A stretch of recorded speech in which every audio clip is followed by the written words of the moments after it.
Hey mga kabribs, another day, another installation na naman tayo dito sa Halang. So dito yan sa babawang bahay.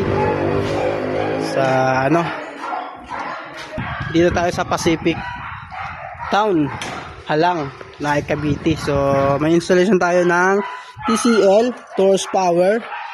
Ayan. So kakabit po natin yan dito. So tara, dito tayo kakabit.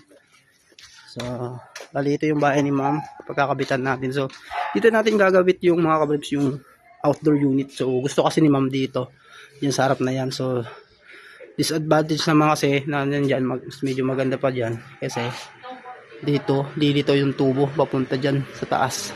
So ang pangit, hindi magandang tingnan. So kaya ang mangyayari,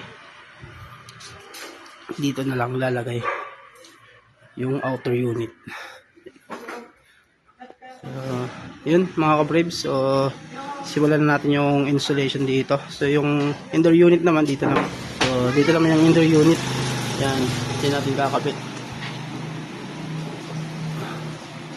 Tapos yun tayo kukuha ng power supply. Tayo na rin mag-electrical.